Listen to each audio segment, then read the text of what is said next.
Hi dear students, I am B. Pandit, the director of the Miracle English classes. आप जैसा जानते हैं कि आप लोगों का एग्जाम जो है आपका 25 अप्रैल से पेपर 1 कोर 1 का स्टार्ट हो रहा है। इसके लिए आप लोगों का यूनिट आपका 1 का पोएट्री का ऑलरेडी यूट्यूब पर मैं वीडियो डाल चुका हूं। अब हमारा जो है यूनिट 3 में ये आपका नॉवेल सेक्शन का है आपका, और इसके लिए मैं आप लोगों के लिए 50 मोस्ट इम्पॉर्टेंट क्वेश्चन लेकर के आया हूं। तो मैं एक एक करके आप लोगों को क्वेश्चन बताऊंगा जो आप लोगों के लिए बहुत इम्पॉर्टेंट है इस बार आपका अपकमिंग एग्जामिनेशन के लिए। तो आइए चलते हैं हम लोग वीडियो की ओर। तो हमारा पहला क्वेश्चन है, जैसा कि हम लोग स्क्रीन पर देख पा रहे हैं, कहता है the novel which does not follow the traditional elements as plot development protagonist is called. कहता है कि नॉवेल जो है, जो हमारा पुराना ट्रेडिशन रूल एंड आपका रेगुलेशन को फॉलो नहीं करता है, उस नॉवेल को हम लोग क्या कहते हैं। पहला हमारा जो है यहाँ पर हमारा आ गया गॉथिक नॉवेल, एंटी नॉवेल और historical novel and detective novel. Here 4 option already given, but the correct answer of this question is anti novel हो जाएगा, क्योंकि एंटी नॉवेल हमारा जो है वो फॉलो नहीं करता है रूल को। तो आगे हम लोग आते हैं सेकेंड क्वेश्चन में। सेकेंड क्वेश्चन में आ जाते हैं, who coined the term anti novel. उसी से रिलेटेड है, हमारा एंटी नॉवेल से ये रिलेटेड है। पहला ऑप्शन है हेनरी फील्डिंग, दूसरा है सैमुअल बेकेट हो गया, तीसरा हो गया जीन पॉल सार्ट्रे हो गया, चौथा हॉरेस वाल्पोल हो गया। तो इसका करेक्ट आंसर आपका क्या हो जाएगा, जीन पॉल सार्ट्रे हो जाएगा। ये ऑप्शन नंबर सी हमारा करेक्ट आंसर हो जाएगा। और फिर आगे की ओर हम लोग आते हैं क्वेश्चन नंबर 3 में। तो क्वेश्चन नंबर 3 में हम लोग पाएंगे कि what is almost true about the setting of novels in Gothic literature.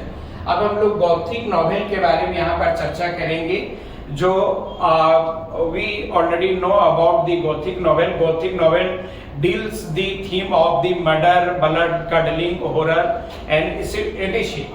तो यहाँ पर पहला ऑप्शन है हमारा, ये takes place in the wild waste.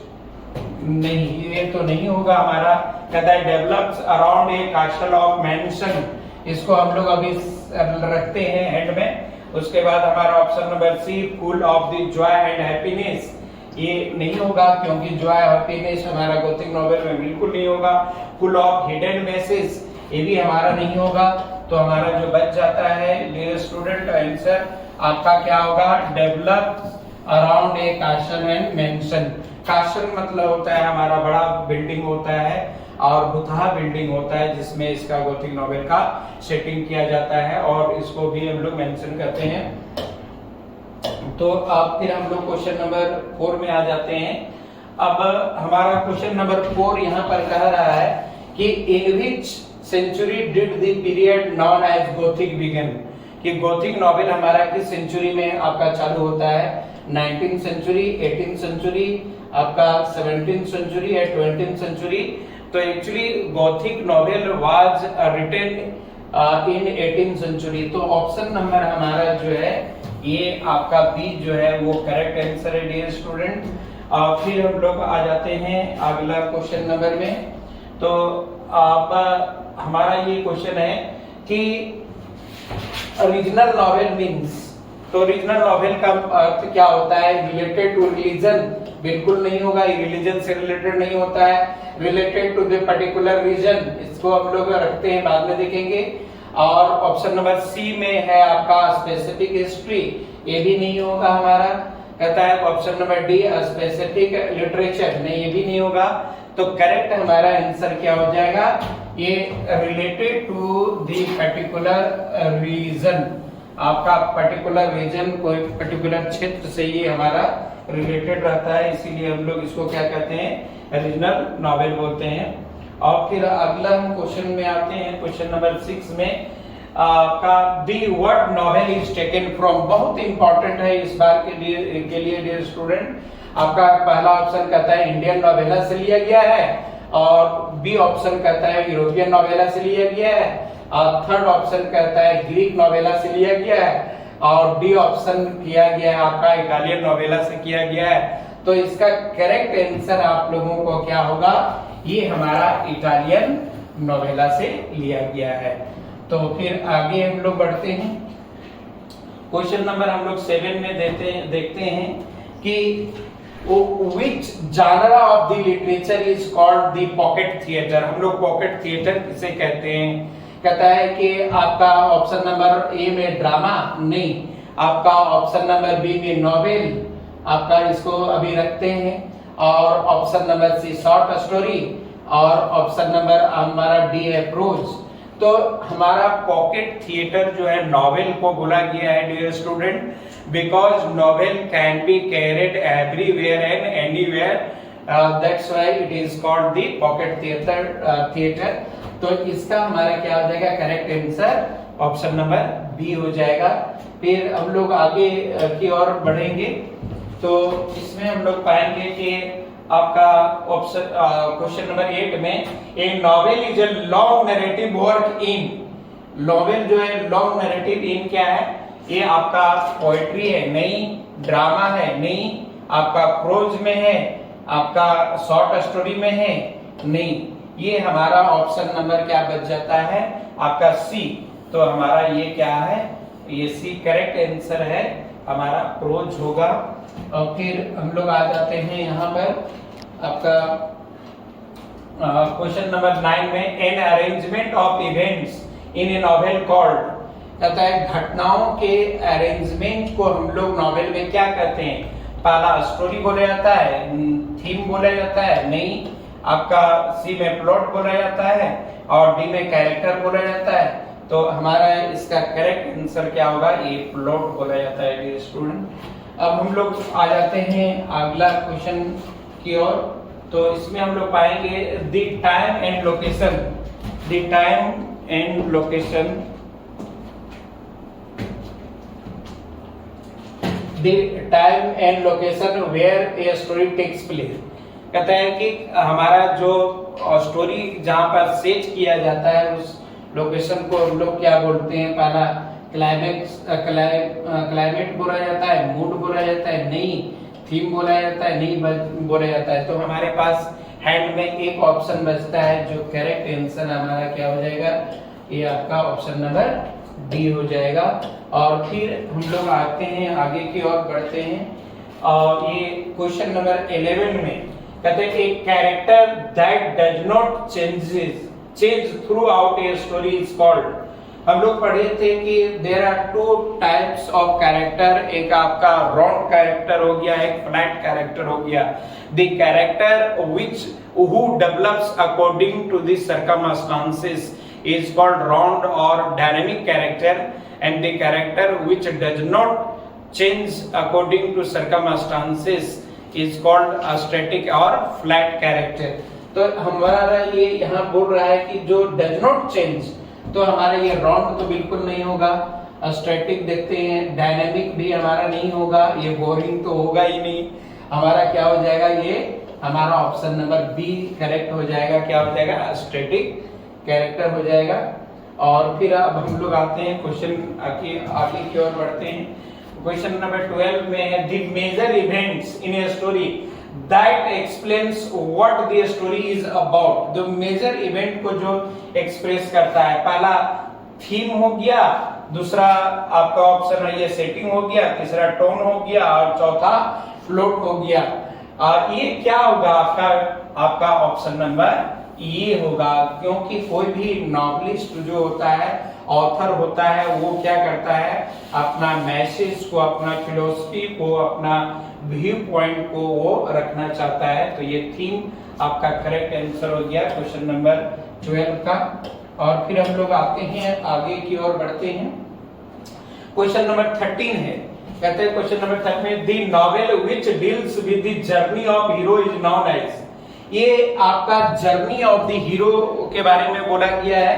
तो पहला इसमें हमारा आपका ऑप्शन है गॉथिक नॉवेल, आपका हिस्टोरिकल नॉवेल है बी में, सी में हमारा पिकारेस्क नॉवेल है और डी में हमारा रीजनल नॉवेल है।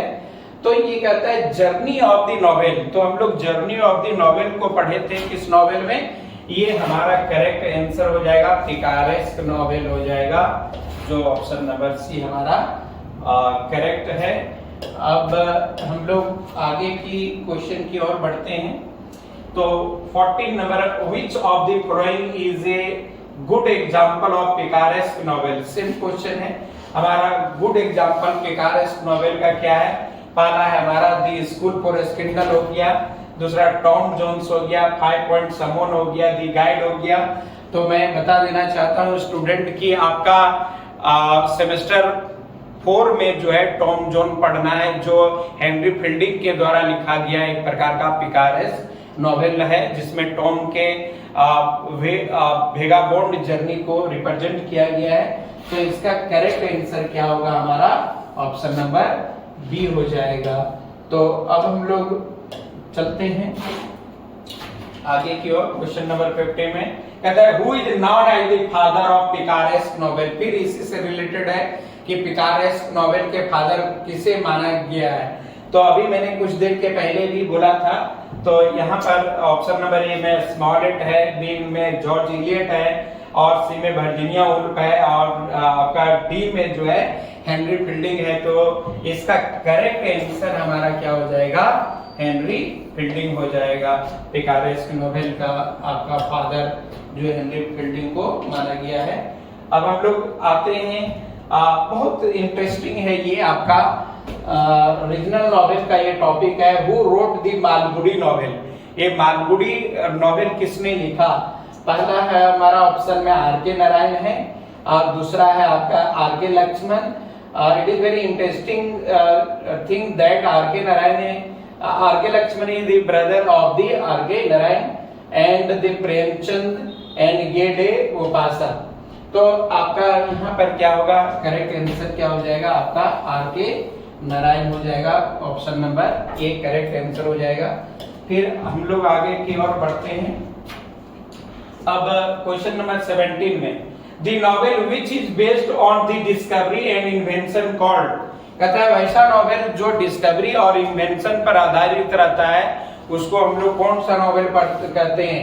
पहला ऑप्शन में पिकारेस्क नॉवेल हो गया आपका, और सेकंड में हो गया साइंस फिक्शन हो गया, और सी में आपका गॉथिक नॉवेल हो गया, और डी में हमारा ऑटोबायोग्राफिकल नॉवेल हो गया। तो ये हमारा कौन सा करेक्ट होगा डियर स्टूडेंट, आपका ये आपका साइंस फिक्शन हो जाएगा करेक्ट आंसर। डिस्कवरी और इन्वेंशन को डील कौन करता है, आपका साइंस फिक्शन ही डील करता है। अब हम लोग क्वेश्चन नंबर नेक्स्ट में आएंगे। कहता है who is known as the father of science fiction. ये भी बहुत इंपॉर्टेंट है और आपका बहुत सारा एग्जामिनेशन में पूछा जाता है। पहला ऑप्शन है इसका आर के नारायण, दूसरा है हेनरी फील्डिंग, तीसरा आपका H.G. वेल्स और चौथा आपका क्या है आपका थॉमस हार्डी। आपका इसका करेक्ट आंसर क्या होगा डियर स्टूडेंट, इसका करेक्ट आंसर क्या हो जाएगा, ऑप्शन नंबर सी हो जाएगा। अब हम लोग क्वेश्चन नंबर 90 में आएंगे। The time machine, the hitchhiker's guide to galaxy and the invisible man are example of. ये these novel are fully associated with the scientific novel। तो फर्स्ट में आपका ऑप्शन है आपका डिटेक्टिव नॉवेल हो गया, इफेक्शनरी नॉवेल हो गया और फिर आपका हिस्टोरिकल नॉवेल हो गया, साइंटिफिक नॉवेल हो गया। तो हिचहाइकर्स गाइड टू गैलेक्सी आप लोगों को सेमेस्टर 3 में पढ़ना भी है। तो ये आपका करेक्ट आंसर क्या हो जाएगा, ऑप्शन नंबर डी हो जाएगा, ये हमारा साइंस फिक्शन है। और फिर हम लोग आते हैं आगे की ओर। कहता है psychological novel is also known as. Psychological novel को हम लोग दूसरे नाम से क्या जानते हैं, पहला ऑटोबायोग्राफिकल नॉवेल से, दूसरा नॉवेल ऑफ जर्नी से, तीसरा the stream of consciousness novel से और चौथा एपिस्टोलरी नॉवेल से। तो इसका करेक्ट आंसर क्या हो जाएगा आपका, ऑप्शन नंबर सी हो जाएगा। A stream of consciousness novel इसका करेक्ट आंसर हो जाएगा। अब हम लोग आते हैं अगला क्वेश्चन की ओर बढ़ते हैं। कहता है who coined the term stream of consciousness technique. Stream of consciousness technique को कौन कॉइन किया, कौन ऑथर ने कॉइन किया? पहला आपका ऑप्शन है वर्जीनिया वुल्फ, दूसरा है जेम्स जॉयस हो गया, और सी में है आपका वाल्टर स्कॉट हो गया, और डी में है आपका डोरोथी रिचर्डसन हो गया। तो इसका करेक्ट आंसर क्या होगा dear student? Option number D हो जाएगा। आंसर क्या होगा? जेम्स जॉयस ने इसको पॉइंट किया था सबसे पहले। और फिर अब हम लोग आते हैं नेक्स्ट क्वेश्चन की ओर। तो नेक्स्ट क्वेश्चन की ओर हम लोग देखते हैं question number 22। The novel deals with a crime thriller is known as. Crime thrillers को जो नॉवेल डील करता है उस नॉवेल को हम लोग क्या बोलते हैं? पहला साइंस फिक्शन नहीं, आपका पिकारेस्ट नॉवेल नहीं, आपका ऑप्शन नंबर डी में आपका एपिस्टोलरी नॉवेल, आपका लास्ट में जाता है आपका क्या? Detective fiction. ये हमारा correct answer option number C हो जाएगा। क्या हो जाएगा? डिटेक्टिव फिक्शन हो जाएगा। और फिर हम लोग आगे में आते हैं। अब ये कहता है which of the following is a good example of detective novel. ये डिटेक्टिव नॉवेल का जो है एक अच्छा एग्जांपल कौन हो सकता है? पहला ऑप्शन में ए में द साइन ऑफ फोर हो गया, बी में मैला आंचल हो गया, सी में हार्ड टाइम्स हो गया, डी में प्राइड एंड प्रेजुडिस हो गया। तो डियर स्टूडेंट इसका करेक्ट आंसर ऑप्शन नंबर ए हो जाएगा, दी साइन ऑफ फोर। और एक चीज और मैं बता देना चाहता हूं कि दी साइन ऑफ फोर आप लोगों को सेमेस्टर 3 में पढ़ना है एज ए डिटेक्टिव नॉवेल के रूप में। और फिर हम लोग आते हैं अगला क्वेश्चन में। Which of the following is a good example of the novella. Novella का सबसे अच्छा एग्जांपल क्या है? आपका द गाइड हो गया पहला में, बी में आपका द इनविजिबल मैन हो गया, सी में द रॉबिन्सन क्रूसो हो गया, और डी में the Old Man and the Sea हो गया। तो इसका करेक्ट आंसर डियर स्टूडेंट क्या हो जाएगा आपका? The Old Man and the Sea हो जाएगा। और ये आप लोगों को सेमेस्टर 3 में पढ़ना है। ये इसका करेक्ट आंसर क्या होगा? ऑप्शन नंबर डी हो जाएगा। और फिर हम लोग आगे की ओर बढ़ते हैं। क्वेश्चन नंबर आपका 25 में what is epistolary novel. Epistolary novel क्या है? आपका A novel of the short length, B में कहता है नॉवेल ऑफ इनर फीलिंग्स, आपका सी में कहता है आपका कोरेस्पोंडेंस अमंग द कैरेक्टर्स, आपका नॉवेल ऑफ द हॉरर। और मैं इसको फाइनल एग्जाम मिरेकल में जो टेस्ट लिए रहा था उसमें भी दिया था। तो इसका करेक्ट आंसर हो जाएगा आप लोगों का कोरेस्पोंडेंस अमंग द कैरेक्टर्स हो जाएगा। ये आपका करेक्ट आंसर हो जाएगा। और फिर हम लोग आगे की ओर बढ़ते हैं। तो इसमें हम लोग पाते हैं 26 क्वेश्चन नंबर 26 में the novel which used the private and the personal form of the letters to tell its story was called। ये सेम क्वेश्चन है आपका। ये पर्सनल और प्राइवेट अगर मैसेज किसी को आपको शेयर करना है तो वो पहला ऑप्शन एपिस्टोलरी नॉवेल हो गया, दूसरा क्लासिकल नॉवेल हो गया, तीसरा बैलेड हो गया, चौथा हमारा रोमांस हो गया। तो इसका करेक्ट आंसर हो जाएगा डियर स्टूडेंट ऑप्शन नंबर ये हो जाएगा आपका। और फिर हम लोग आगे की ओर चलते हैं क्वेश्चन नंबर 27 में। कहता है दी लिटरेरी जानरा कहता है begins with the middle part of the story is called rhetoric, medias res and subtext and illusion. ये कहता है कि कोई भी स्टोरी जो है कभी-कभी जो है आपका मिडिल पार्ट से चालू हो जाता है, जो ज्यादातर क्या होता है कि ये रीडर्स लोगों का जो है क्यूरियोसिटी को बढ़ा देता है। जैसा कि आप लोग मूवी में भी देखे होंगे, बाहुबली में आपने उसमें देखा होगा कि कटप्पा ने बाहुबली को क्यों मारा। तो ये क्या किया, सारे लोगों को सिनेमा हाउस तक खींच के ले गया। तो इसका करेक्ट आंसर क्या हो जाएगा आपका? मीडिया रेज हो जाएगा। ये मीडिया रेज का क्वेश्चन हमारा पूछता है तो ऑप्शन नंबर हमारा ये बी हो जाएगा 27 का। और फिर हम लोग आगे आते हैं। अब कहता है व्हाट इज नॉट सेड और done in A text is called. कहता है जो हम लोग टेक्स्ट में जो कहा नहीं गया है और जो बोला नहीं गया है और जो हम अपने विचार देना चाहते हैं तो वो क्या हो जाएगा, कॉन्टेक्स्ट तो बिल्कुल नहीं होगा, टेक्स्ट भी बिल्कुल नहीं होगा। अब हमारा डी में आ जाता है सुपर टेक्स्ट बिल्कुल नहीं होगा, तो हमारे पास एक ऑप्शन बच जाता है, वो क्या होगा, ऑप्शन नंबर सी, जो क्या होगा आपका सब टेक्स्ट हो जाएगा। तो ये आपका हो गया आपका सब टेक्स्ट। और फिर हम लोग आगे और बढ़ते हैं।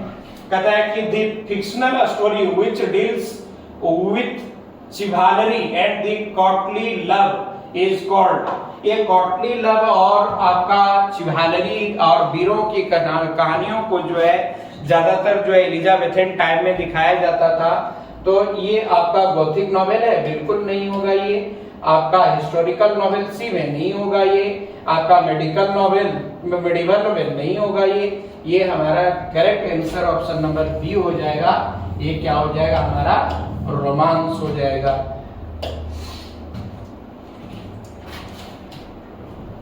अब कहता है narrative point of view is related to. हालांकि ये क्वेश्चन जो है आप लोगों का प्रीवियस ईयर में पूछा गया है क्वेश्चन आपका। कहता है ये option number A a goal, option number B fiction, option number C drama, option number D में पोएट्री। तो ये नैरेटिव पॉइंट ऑफ व्यू हमारा जो है वो फिक्शन से रिलेटेड होता है। और फिर एंटी हीरो मीन्स क्या, what do you mean by anti hero? Anti hero means the physically आपका वीक, यहाँ पर बात नहीं बोला जा रहा है, मेंटली वीक के बारे में यहाँ पर बोला जा रहा है। अगेंस्ट द हीरो नहीं, बिल्कुल नहीं होगा। कहता है option number B a week hero, हम लोग देखेंगे। कहता है विलेन नहीं होगा। कहता है सिमिलर टू हीरो नहीं, बिल्कुल सिमिलर टू हीरो हो ही नहीं सकता। ये क्या हो जाएगा, हमारा करेक्ट आंसर क्या हो जाएगा, ऑप्शन नंबर बी हो जाएगा आपका। ये जो है ए वीक हीरो होता है, इसमें क्या होता है कि कैरेक्टर लोग जो है अपने से वो स्ट्रॉन्ग विचार को नहीं ले पाते हैं। और हम लोग आ जाते हैं एंटी हीरो मीन्स,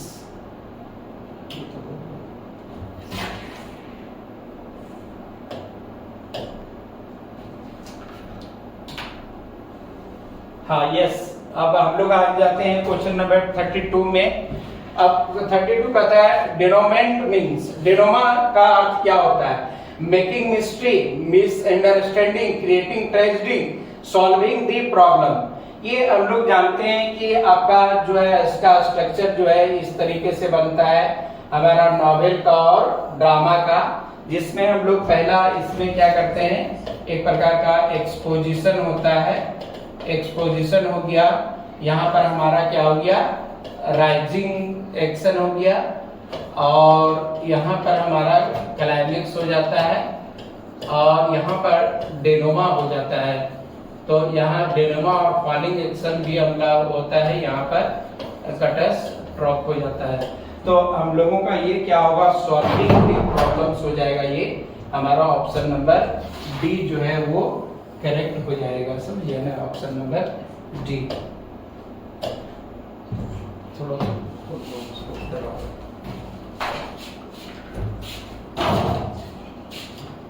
अब हम लोग आ जाते हैं illusion is related to. Illusion जो है वो किससे रिलेटेड है, कहता है विजन से, व्यू से आपका क्लियर रेफरेंस से, इनडायरेक्ट रेफरेंस से। तो हमारा ये हो जाएगा आपका इल्यूजन जो है इनडायरेक्ट रेफरेंस से रिलेटेड है। ऑप्शन नंबर ये डी हमारा क्या हो जाएगा, एक करेक्ट आंसर हो जाएगा। फिर हम लोग आगे की ओर आते हैं। आपका ए शॉर्ट फिक्शनल नैरेटिव, कहता है शॉर्ट फिक्शनल नैरेटिव क्या होता है, ये रोमांटिसिज्म होता है, ये option number A. Option number B में सटायर होता है, सी में आपका शॉर्ट स्टोरी होता है, डी में जक्सटापोजिशन होता है। तो इसका करेक्ट फिक्शनल नैरेटिव के बारे में बोल रहा है, तो ये हमारा करेक्ट आंसर क्या हो जाएगा, शॉर्ट स्टोरी हो जाएगा। क्योंकि फिक्शनल नैरेटिव क्या होता है, शॉर्ट स्टोरी को ही हम लोग बोलते हैं फिक्शनल नैरेटिव बोला जाता है। फिर हमारा आ जाता है अगला क्वेश्चन 35 में, allusion in a work of literature is a brief explicit or the indirect reference to ये पर्सन से रिलेटेड रहता है, एक प्लेस और इवेंट से रिलेटेड रहता है, अनदर लिटरेचर वर्क से रहता है कि ऑल ऑफ द अबव। तो हम बता दे रहे हैं कि इसमें पर्सन भी रिलेटेड रहता है, प्लेस भी रहता है रिलेटेड और इवेंट भी रहता है। तो हम कह सकते हैं कि इसका ऑप्शन नंबर डी जो है वो करेक्ट आंसर होगा डियर स्टूडेंट। अब फिर हम लोग आगे की ओर बढ़ते हैं।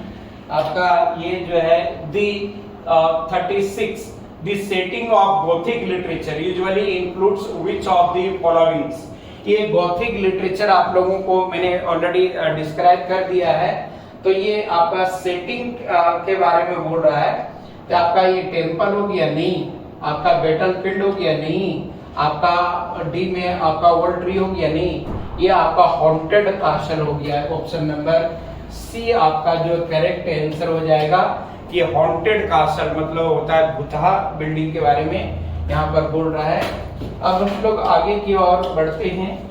तो इसमें हम लोग पाएंगे कि आपका A novel is a long narrative work in, A novel is a long narrative work in, ये पोएट्री में रहता है। ऑप्शन नंबर ए नहीं, ये ड्रामा में रहता है नहीं, ये आपका प्रोज में इसको हम लोग देखेंगे। और option number D short story, short story तो इटसेल्फ शॉर्ट होता है तो ये लॉन्ग हो नहीं सकता है। तो ऑप्शन नंबर हमारा क्या होगा, सी जो है करेक्ट आंसर हो जाएगा, आपका प्रोज हो जाएगा।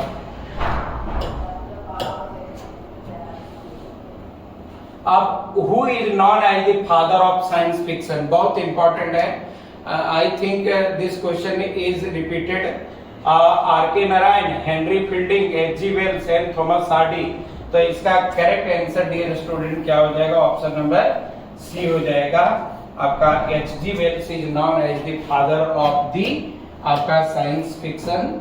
और हम लोग आप क्वेश्चन नंबर 39 में आएंगे। The character who develops according to the circumstances is called, आपका जो कैरेक्टर जो अपना परिस्थितियों के अनुसार जो अपने आप को ढाल लेता है और अपने जीवन में इनोवेटिव बदलाव जो लाता है उसको हम लोग बोलते हैं राउंड कैरेक्टर या तो राउंड कैरेक्टर या तो डायनेमिक कैरेक्टर। तो the character who develops the according to the circumstances is called आपका राउंड और डायनेमिक। स्टूडेंट इसमें आपका दोनों आंसर जो है ऑप्शन सही हो जाएगा। हालांकि एग्जाम में आपको इस तरह से नहीं देगा, यहाँ पर थोड़ा सा क्वेश्चन सेट करने में गलती हो गई है, लेकिन इसका तो आप राउंड कर सकते हैं या तो डायनेमिक, दोनों चीज एक ही चीज है। अब हम लोग आते हैं अगला क्वेश्चन में। आप कहता है a subsidiary action that coincides with the main action। कहता है कि सब्सिडरी एक्शन जो दूसरे एक्शन को जो है वो बनाने में मदद करता है। पहला हो गया आपका प्लॉट हो गया, आपका सब प्लॉट हो गया, सब टेक्स्ट हो गया, सब सिचुएशन हो गया। तो इसका करेक्ट आंसर होगा डियर स्टूडेंट क्या हो जाएगा, सब प्लॉट हो जाएगा, है ना। तो अब हम लोग देखते हैं आपका अब 10 क्वेश्चन और रह गया है आप लोगों को। आप जो है बार बार स्क्रीन को शॉर्ट करके आप रखें और इसको आप देखें वीडियो को। कहता है अगला क्वेश्चन है, कहता है sir Philip Sidney's Arcadia is an example of. ये आर्केडिया जो है सर फिलिप सिडनी का किस चीज का एग्जांपल है, गोथिक नॉवेल का नहीं, सैटारिकल प्रोज का नहीं, आपका डी में मीडिया रेस का नहीं, और सी में आपका प्रोज रोमांस का। तो ये आपका करेक्ट आंसर क्या हो जाएगा, ऑप्शन नंबर सी हो जाएगा, आपका प्रोज रोमांस हो जाएगा। फिर अब हम लोग आते हैं आपका क्वेश्चन नंबर 42 में। कहता है यस 42 में कहता है द मेन आइडिया लेसन और the message of the story. कहता है कि मेन आइडिया जो lesson of message of story क्या कहलाता है, आपका प्लॉट नहीं, बिल्कुल सेटिंग नहीं, आपका डी में कॉन्फ्लिक्ट नहीं, ये आपका ऑप्शन नंबर सी हो जाएगा करेक्ट। क्योंकि नॉवेल में क्या दिखाना रहता है, राइटर का व्यूज और नॉवेलिस्ट का व्यूज, जिसको हम लोग थीम कहते हैं। अब हम लोग आ जाते हैं क्वेश्चन नंबर 43 में। When and where a story takes place is the dot dot of a story. कहता है कि स्टोरी जहां पर वो सेटिंग किया जाता है उसको क्या बोला जाता है? एक कैरेक्टर्स हो गया, नहीं आपका पॉइंट ऑफ व्यू हो गया, आपका डी ऑप्शन में क्लाइमेक्स नहीं, इसका करेक्ट आंसर क्या हो जाएगा? सेटिंग हो जाएगा। Option number C is a correct answer. अब कहता है which part of the plot come right after the climax. अब कहता है कि क्लाइमेक्स के बाद आपका क्या आता है? कहता है which part of the plot come right after the climax, कि क्लाइमेक्स के बाद वो ठीक क्या आता है? कहता है नथिंग, एक्सपोजिशन आता है, फॉलिंग एक्शन आता है कि राइजिंग एक्शन आता है। तो आप लोगों को यहाँ पर मैंने बताया था इसे करके आप लोगों का स्ट्रक्चर। तो हमारा यहाँ पर आपका जो हो गया राइजिंग एक्शन इसका हो गया, नहीं आपका एक्सपोजिशन हो गया, राइजिंग एक्शन हो गया, एक क्लाइमेक्स हो गया, ये हमारा फॉलिंग एक्शन हो गया। तो बोल रहा है कि क्लाइमेक्स के बाद विच part of the plot come after the climax के बाद, क्लाइमेक्स के बाद हमारा क्या हो जाएगा? ऑप्शन नंबर सी आपका करेक्ट आंसर हो जाएगा, आपका फॉलिंग एक्शन हो जाएगा।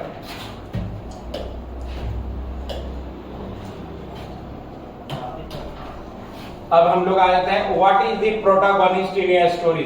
आपका स्टोरी में प्रोटोगोनिस्ट क्या होता है? कहता है द मेन कैरेक्टर, बी में कहता है द टाइम एंड प्लेस, सी में कहता है the most exciting event, the lesson in a story.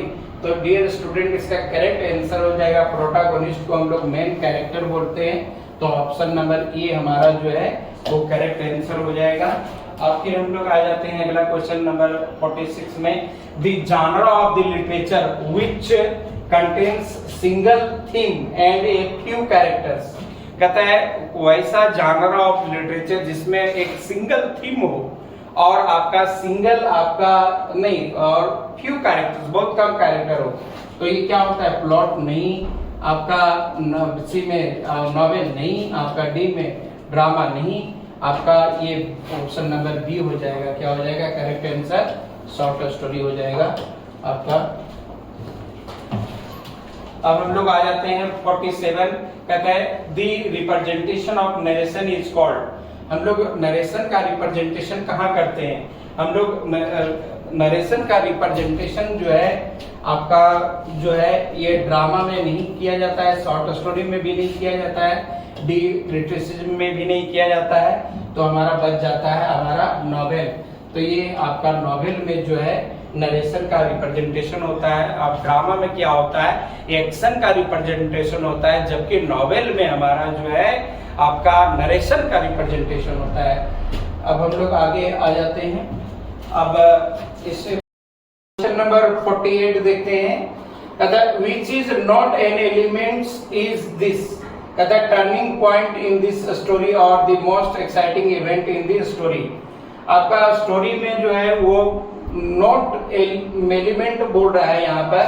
तो आपका ऑप्शन नंबर ए में है क्लाइमेक्स है, बी में हमारा प्लॉट हो गया और सी में आपका सेटिंग हो गया, सी में सेटिंग हो गया और आपका डी में पॉइंट ऑफ व्यू हो गया। तो इसका डियर स्टूडेंट करेक्ट आंसर क्या हो जाएगा? आपका ऑप्शन नंबर ए हो जाएगा, क्लाइमेक्स होगा आंसर इसका। हाँ yes. 49 which is not an element of plot। यहाँ पर एलिमेंट ऑफ प्लॉट कौन नहीं है आपका? सबसे पहले इसमें स्ट्रक्चर आप लोगों को बताया गया था। सेटिंग हो गया आपका, क्लाइमेक्स हो गया, एक्सपोजिशन हो गया, राइजिंग एक्शन। तो देखिए आपका सेटिंग जो है अलग से है। आपका स्ट्रक्चर में क्लाइमेक्स होता है, एक्सपोजिशन होता है और राइजिंग एक्शन होता है। तो हमारा जो है कहता है which is not element of the plot. तो ये हमारा करेक्ट आंसर क्या हो जाएगा? ये हो जाएगा। अब हम लोग लास्ट चलते हैं बट नॉट लिस्ट। अब ये क्वेश्चन नंबर 50 कहता है the anti hero is type of. Anti hero जो है किस टाइप का हीरो को हम लोग बोलते हैं?